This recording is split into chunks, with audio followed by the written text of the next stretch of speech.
انت قلت لو جينا نبص على اي ممثل شاطر هنكتشف ان هو 30% منه موهبه و70% هو الشغل المستمر والتدريبات والورش، وانت طبعا واحد مؤمن جدا بفكره الورش. فده بيخليني اسالك يعني ايه الادوات او السكيلز او المهارات اللي انت كنت حريص جدا ان انت تكتسبها عشان تزود فرصك في النجاح كممثل؟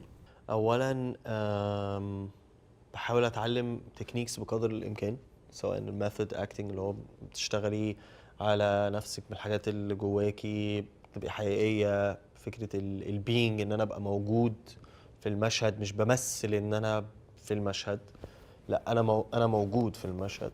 فده كان تكنيك صعب، ده بقالنا سنين بنشتغل معاه مع جي. فطول الوقت بحاول اخد as many techniques as possible، لان انت على حسب، او يعني بحاول اكتسب تكنيكس كتيره على حسب المشروع وعلى حسب الشخصيه. ممكن تلاقي نفسك بتستخدمي حاجتين بس او ثلاثه من التكنيكس الكتيره دي، بس في الاخر انت طول الوقت عايزه يبقى معاكي تول بوكس. ساعات تبقي عطلانه في مشهد مش عارفه اخش عليه ازاي، خلاص اشتغل بالاليمنتس.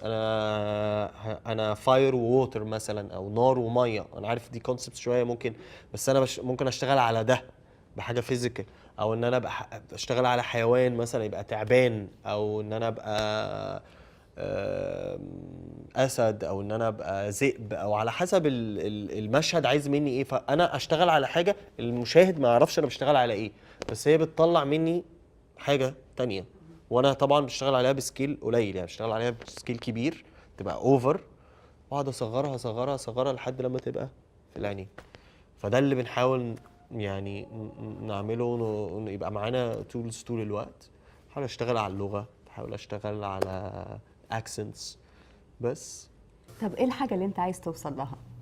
حاجات كتير، بس مش عايز اتكلم عنها كتير قوي. مع الوقت، مع السن ومع الوقت ابتديت اكتشف كل ما تتكلمي اقل عن الحاجات اللي عايز تعمليها بتحصل اكتر. مش بتحصل، الانرجي بتاعتها بتبقى متخزنه جواكي يعني.